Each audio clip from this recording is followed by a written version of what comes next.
Yo, what is up, everybody? Chris here from Big Sports News, X Rotation out ever the flip, man, these interwebs. And today I'm going to be bringing you guys a quick preview of what to expect going into Week 6, our final week of CDL Major 2 qualifiers.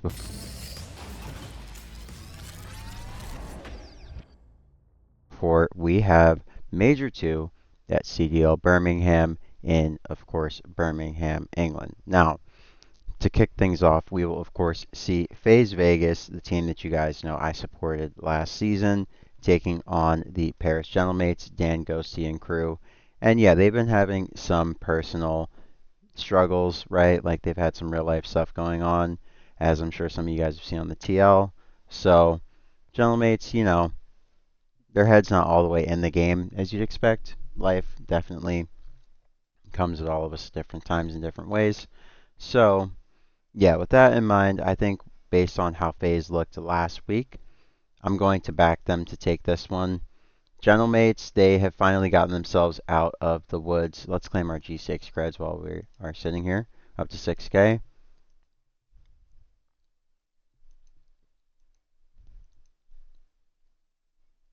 Mates are at 40 points. We expect the cutoff to be 50, but at the moment, Cloud9 only have 2 wins. They could potentially get to 4 at the max. And Boston Breach, they are sitting at 3. I don't know that they'll get to 4. Surge, they're sitting at 3 wins. I mean, yeah. They have 2 series left. They play Riyadh. They play G2. They could really be stuck at 3.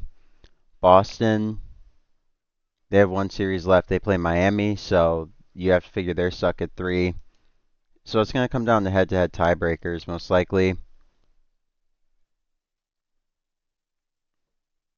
The cutoff is probably 4 wins now.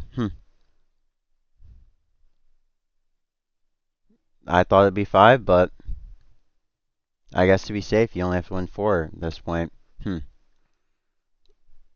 Well, that assumes that Boston and Surge lose outright. They're playing to keep themselves alive. So if Miami troll against Breach or if G2 troll against Surge, then things could get interesting. But as it stands, Mates could probably lose out and still make it to Major 2. But I don't know. With this FaZe series circled, FaZe have Cloud9 on their schedule. They might just kind of use this as a throwaway series. Mates might come out and take it. Mates back against the wall and FaZe having Cloud9 to bank on. I'm gonna say Mates take this one. I'm gonna go with the Mates here. Honestly, just because it is so important for them. It's a do or die. They have to play LA Thieves after this. I feel like they'll probably win this. Nah, son. We're gonna go with the guys who are hot in scrims and look good in matches recently. So yeah, we'll go with FaZe Vegas here. I've been getting upset enough by going crazy with just personnel as opposed to recent form. So this game is all about recency. So let's be recency bias kings. Speaking of recency bias kings, I don't like what I've seen from Carolina. So now I'm gonna say that they win this just because they're going to have to win it to keep their chances of making it to Birmingham alive, right? So I kind of have to say that they'll win this. Yeah, we'll say that they win this. We'll say that the Carolina Royal Ravens win it 3-2. Not sure how it gets to Game 5, but I feel like Cloud9 pushed it 5 against a C9 that's against a C9, against the Ravens that's looked so vulnerable and free at the moment. So speaking of vulnerable and free, we have G2 taking on the Vancouver TJ Haleys, the Vancouver Surge, whatever you guys want to call these gentlemen. And I think honestly we'll be calling them the losers of this series no matter how it goes down. I just feel like G2 is better. I mean, that usually pans out pretty well for me, right? But yeah, I'm liking G2 here. I feel like they'll take this one. I feel like they should be the better team on paper. And overall, I just like them a lot here. Not really a lot of analysis to offer about the map pool or anything. Not a super deep dive. It's just more of just a kind of a vibe call, right? Like So, yeah, we're just going to go with G2 there. Carolina versus Miami. I feel like that should be a pretty straightforward one. The reason why I'm not going super in depth with a lot of these calls is because this round robin, honestly, we've had 6 weeks of it, and I'm making adjustments based on what I've seen and what makes the most sense, right? So Miami, I feel like what we've seen from them over the last 5 weeks at this point to the fact that they look to be the second best team in this game, probably. So I'm going to say that they win this very decisively. I mean, the way that Miami's been playing, you could call this a 3-0, right? Like they 3-0'd, was it C9 last week? Surge. Okay, yeah. So that's why I don't have a lot of faith in Surge beating G2. Actually, I'm gonna say it's a 3-1. I think G2. I think they give them belt. They've been looking pretty good apart from that series against Ravens, where they just looked like, I don't know, question mark. So speaking of question mark, we have Cloud9, biggest question mark in the league, taking on FaZe Vegas. I think it'll be a 3-0 for FaZe Vegas. I just don't see them trolling in S&D or Overload like other teams like LA Thieves have against Cloud9. So, yeah, I think it's a FaZe Vegas dub. Next series, this is going to be really the series of the day and potentially of the week. So we have OpTic Texas taking on the Riyadh Falcons. Riyadh are much improved. I feel like it'll be a tight series. I feel like it'll be a very tight series within the series. But on the scoreboard, I do not think it'll be a tight series. I think it'll be a dominant OpTic Texas 3-1 victory. I feel like this will be like a duck series, right? Like under the water, a lot of fighting, a lot of turmoil, a lot of chaos, but above the water, just a pretty calm 3-1 scoreline. And yeah, I think that's how it goes down. G2 versus LA Thieves. I could see this going either way. G2 has trolled quite a lot recently, so they'll be looking to definitely convey a more serious kind of result in this series, and that they are a team to take seriously. Conversely, LA Thieves, they had an embarrassing week last week. They're banned from scrims, though. Ooh, banned from scrims for the week. They're playing challengers players. Yeah, I'm gonna say G2 win this. I'm gonna say G2 win this because LA Thieves is playing challengers players right now.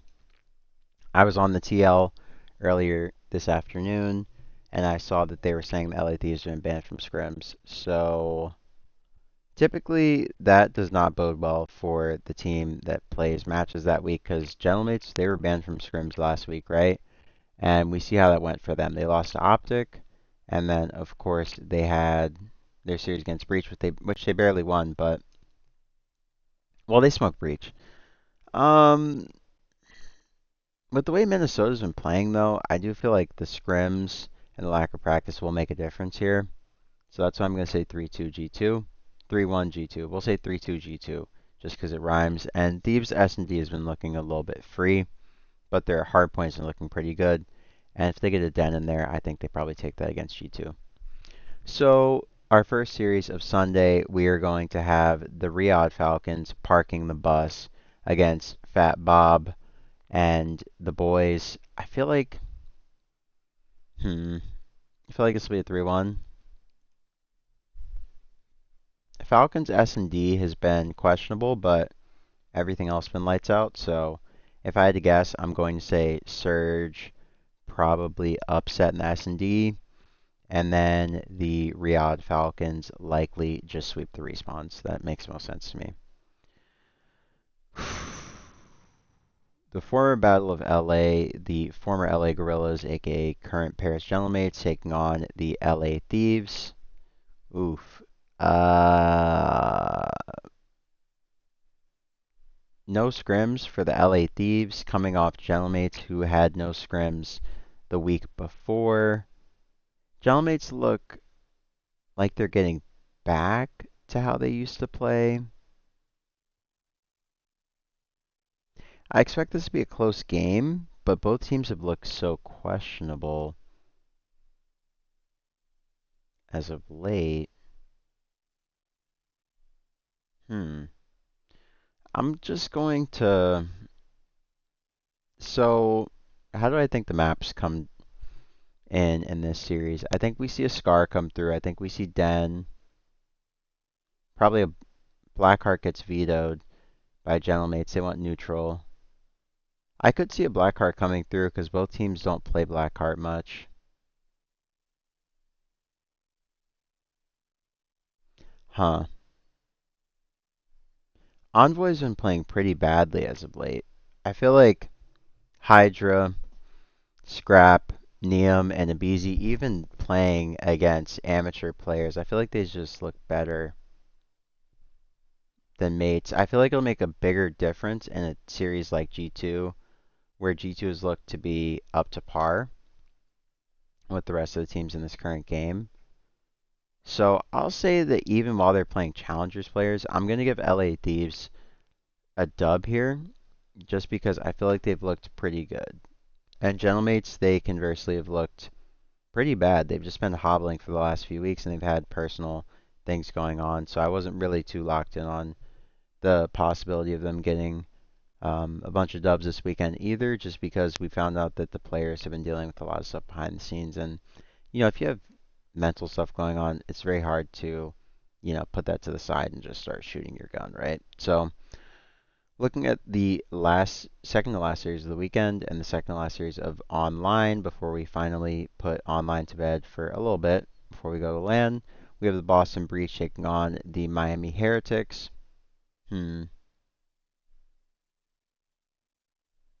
I know what I'm thinking here. I'm thinking Vamos. I mean, it's pretty pointless for the Boston Breach at this point. Like, they're competing to stay in contention for Birmingham, but Miami look to be a potential major finals team, right? They are more than contenders. They look like a top four team for this event. And then Boston Breach, they look like they need to make an imminent roster change. So I'm going to say 3-1 Miami. And then, oh, excuse me. I'm going to say that the last matchup of this stage to see if OpTic Texas can obtain perfection, I think they'll go perfect. I think they'll go 11-0. And I think that Toronto Koi, ironically, this is going to be their hardest test yet. I think this stress test is going to be really the best way that we could end this online split, right? We'll see if OpTic is able to go undefeated, proving that they are the best team in the league and definitely the favorite going into this major, or if Toronto Koi can turn some heads with an upset victory. We'll see how good they look, right? We expect them to lose, but how they lose will tell us a lot as well. And yeah, I think this will be an interesting way to end the stage, but I do think that the Green Wall stands tall after all with a 3-1 victory. Regardless of the maps, I feel like unless, the Toronto Koi just absolutely have a den blackout session, they get 3 dens, I feel like it'll probably be an OpTic Texas dub. So let's mirror that with our play crack picks. I'm sorry, I always say that. G-Stake picks. You would think the guy who wrote the article on what each thing was would differentiate the two, but hey, we move. So, we have, who did we take? We took Mates, right? No, we took Vegas. We took Vegas. They've been looking better. We'll take Vegas. How many G6 spreads do we have? All right, we got 6K, and we have what, 13 matches? Okay. So we can bust this down pretty generously. All right, we're going to put 500 on that. We're going to put 250 on the Ravens because they've been kind of fraudulent. We'll put 750 on G2.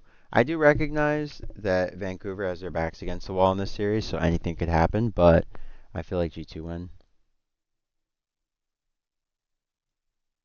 Heretics, of course. They've been looking unbeatable. We're going to say FaZe against C9, of course. We're going to say OpTic against Riyadh Falcons. We're going to think G2 here.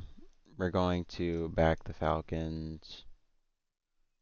Thinking Thieves, right? We're thinking Thieves? Yeah, we're thinking Thieves, Falcons, G2. Okay.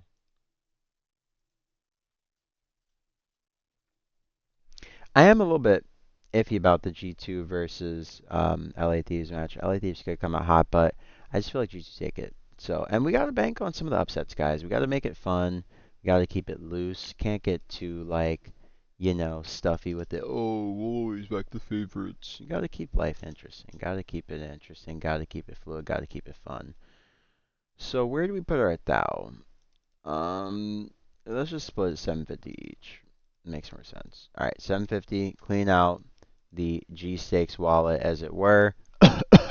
Hear how empty my G Stake wallet is. We spent it all, baby. We blew it all. We'll get 500 tomorrow and the next day, so it's fine. But anyways, catch you guys on the next video. We're going to lock in our picks as usual. Lock it in. Word to Farouk. And yeah, catch you guys on the next video, which tomorrow we'll be doing COD for Dummies, as I have each week. Tomorrow will be the Hardpoint edition of COD for Dummies. We'll be reviewing the 2 hardpoints from last week's match of the week between OpTic and the Paris Gentlemates. So be sure to come back to the channel for that. Hope you guys have a great morning, noon, or night, like I always say. And we're going to lock it in. And I will catch you guys on the next video tomorrow, which will be COD for Dummies, going over that intense hardpoint between the mates and OpTic Texas. See you guys there. Hope you have a great morning, noon, and night, like I always say. And once again, this is Chris Fix for exercise. However, the flip, these interwebs, and I'll see you guys tomorrow. Peace.